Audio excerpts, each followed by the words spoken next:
વસુ કરનારા જ, વસુથી છૂટા જ હોય. પછી વસુ ચોંટેલા હોય એ ના ચાલે. વસ્તુ તારે જે આવી તે ફાઇલનો નિકાલ કરો, વર્તમાનમાં રહે.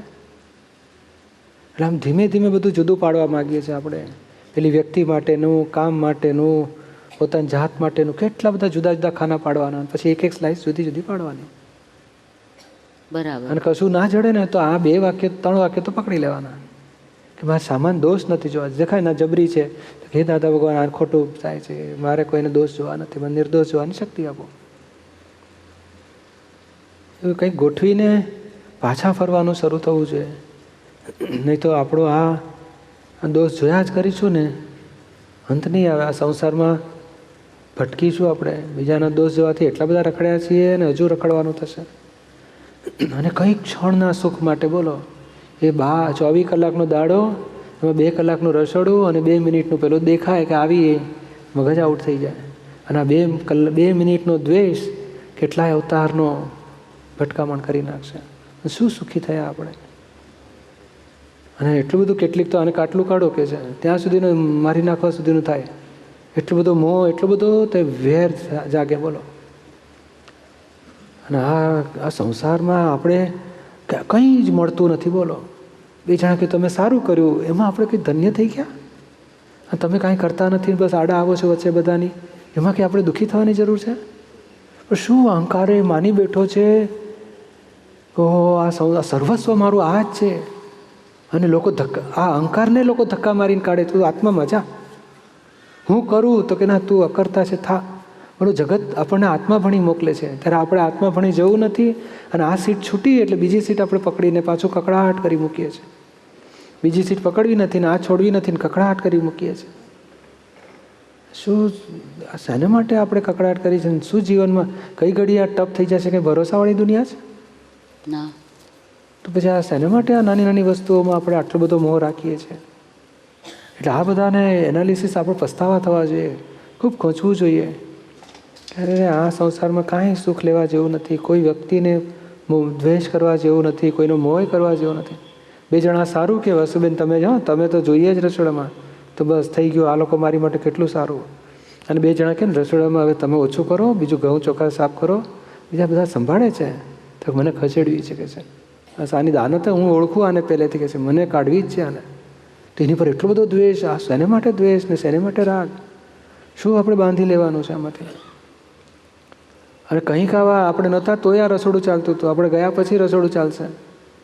ખાનારાને ટાઈમે ખાવાનું મળવાનું જ છે. આપણે કરીએ છીએ એ જ મોટા મોટી ભ્રાંતિ છે. એટલું બધું એનાલિસિસ કરીને આની બધાને ડીવેલ્યુ કરો કે આપણે નથી અને છે તોય ફરક ના પડે આપણને. કામને માટે રાગ દ્વેષ મોહ કશું રાખવા જેવું નથી. હા, જ્યાં સુધી કામ હોય ત્યાં સિન્સિયરલી કરો, સિરિયસલી કરો, લોકોને સારામાં સારું પહોંચે, બધું જ કરો. અને ખસવાનું થયું ત્યારે અહીંથી આત્મામાં જોઈએ આપણે કે ભાઈ ચાલો દીપક આ પૂરું થયું, બીજું શરૂ કર. અને આપણે અંદરના 10-15 કામ બતાડ્યા છે ને. વસુબેનનું કામ એ કંઈ આપણું સર્વસ્વ નથી.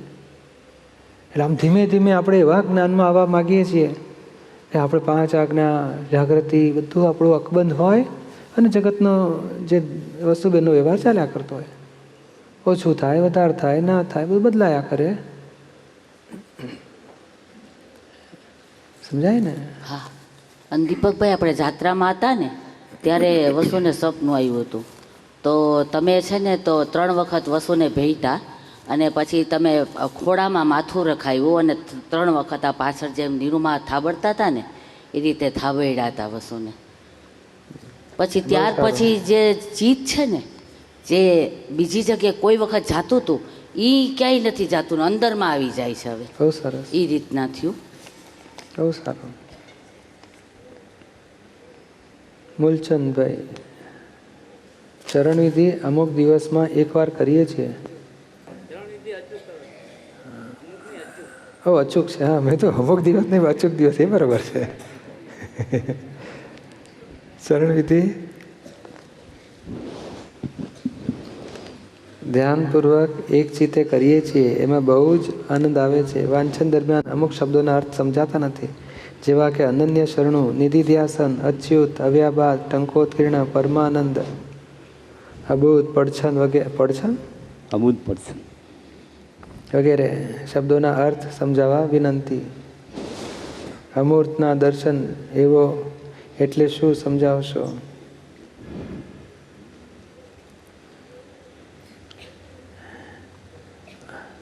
આમ તો પેલી ચરણ વિધિના કેસેટમાં ઘણા બધા અર્થ આવ્યા જ હશે. અનન્ય શરણું એટલે એમના સિવાય બીજું કોઈ નહીં એમ. ન અન્ય, અનન્ય એટલે સિમંદર સ્વામી ભગવાન કે દાદા ભગવાન તમારા સિવાય બીજું કોઈ મારા હૃદયમાં ના જોઈએ, એક જ તમે હોવા જોઈએ એવું કહેવાય. અનન્ય શરણું નિધિધ્યાસન એટલે આપણું ચિત્તમાં દાદા ભગવાન દેખાયા કરે, નિર્વા દેખાય કે સિમંદર સ્વામી દેખાય, એ નિધિધ્યાસન કહેવાય.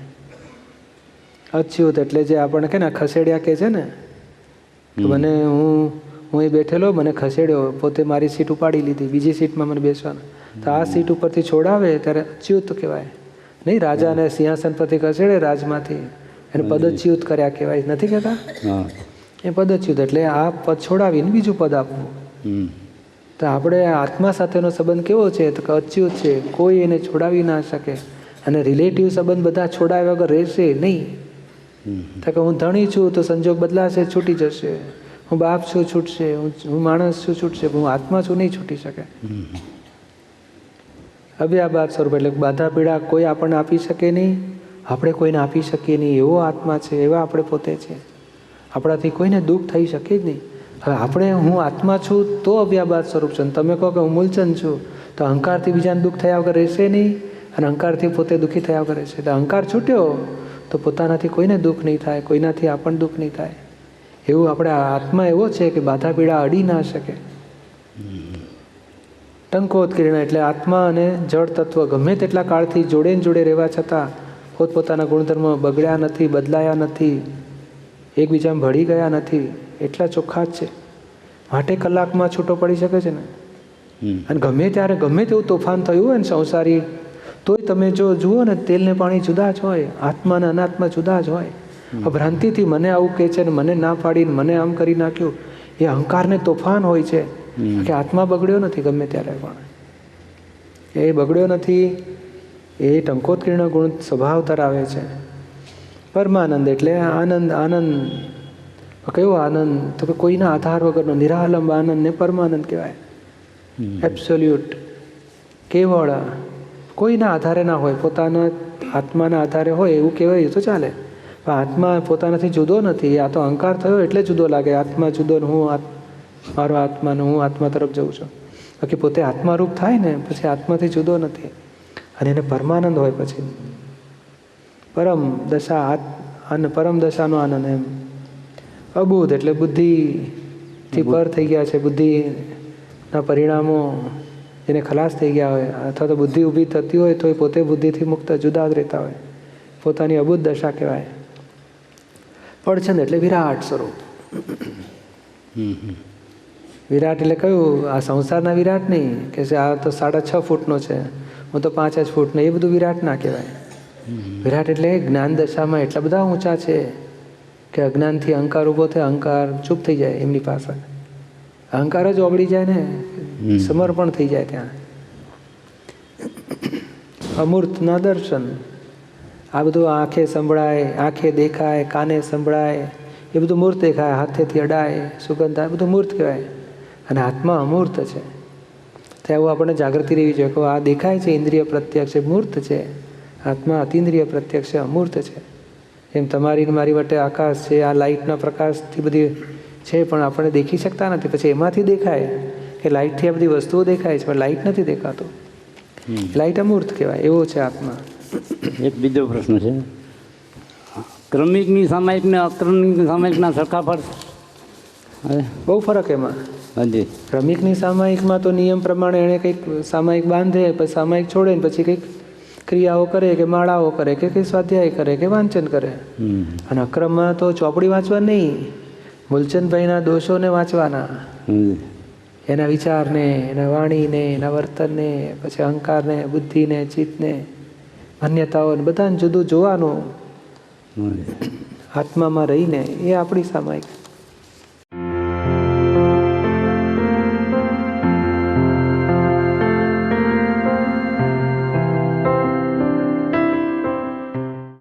મુમુક્ષતા માટે શોર્ટ એન્ડ સ્વીટ કયું સાક્ષાત્કાર માટે?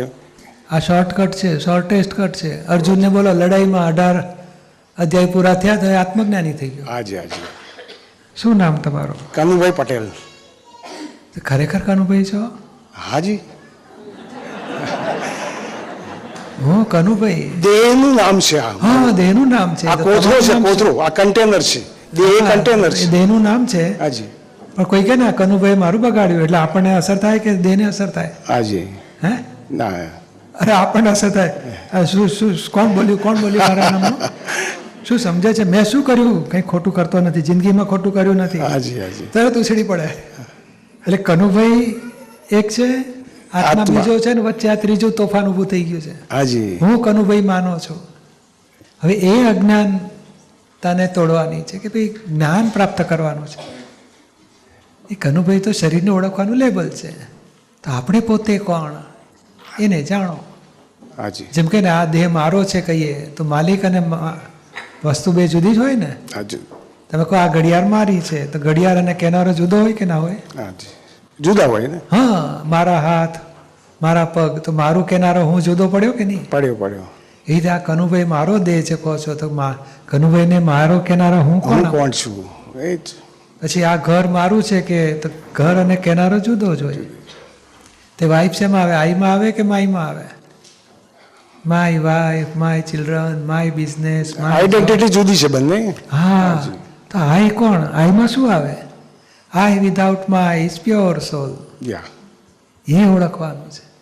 અને જેને ઓળખાણ પડી હોય એ પાડી દે ફટાફટ. નહીં આ સોનું ચાંદી કોપર બધું મિક્સચર હોય દાગીનામાં, છૂટું પાડવું હોય તો શું કરવું પડે? પૂજા કરીએ તો થાય, ઉપવાસ કરીએ તો વહેલું છૂટું પડે ના. કે ફ્રીજમાં મૂકી રાખીએ તો જલ્દી છૂટે? ધ્યાન કરવાથી છૂટે. શેનાથી થાય એને? તપાવવું પડે. તપાવવું પડે, તડકામાં ઉપર મૂકી દેવાનું. ના, આપણે ના કરીએ, સોનીને પકડીએ. હાજી. સાહેબ આ મારા દાદીમાનું છે કડું મોટું સોનાનું, આમાંથી મને ચોખ્ખું સોનું જુદું પાડી આપો. પાડી કે એની પાસે પ્રયોગ છે, જાણકારી છે, અનુભવી છે, સાધનો છે. એ કહે છે કાલે આપ મૂકી જાઓ, 2 દાડે પાછું આપી દે તમને કે આમાં કચરો ભાગ, આટલું ચોખ્ખું સોનું. કેમ? તો કે એને પ્રયોગ છે, જાણકારી છે ને. એને ઉપવાસ ના કરવા પડે, તપસ્યા ના કરવું, મંત્ર જાપ ના કરવા પડે. એ જ્ઞાનથી 2 તત્વોને છૂટા પાડી આપે પ્રયોગથી. અહીંયા પ્રયોગ છે આ વૈજ્ઞાનિક. કનુભાઈ જુદા અને તમે શુદ્ધાત્મા. તમને પછી ભેદ જ્ઞાન પ્રાપ્ત કરાવી દઈશું. જય સચિદાન. હા, જય સચિદાનંદ.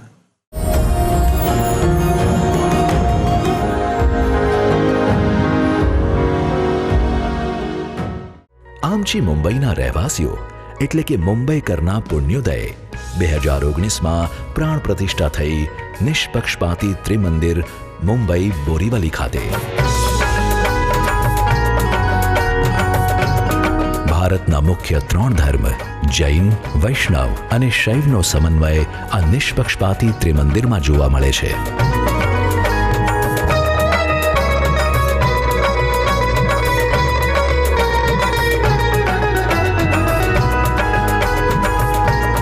સમુદ્ર તટથી 300 ફૂટની ઊંચાઈ પર આવેલું આ ત્રિમંદિર પોતે જ એક પાવન પર્યટક સ્થળ બની ગયું છે. અહીં ભગવંતોના દર્શન કરતાં જ હૃદયમાં અનેરી શાંતિનો અનુભવ થાય છે. અહીં દરરોજ હજારો દર્શનાર્થીઓ દર્શન કરી ધન્યતા અનુભવે છે. આપ પણ અવશ્ય પધારો. It's Dada Bhagwan Foundation presentation. Trimandir Sankul, Adalaj, District Gandhinagar, Gujarat. Phone 9327 010101.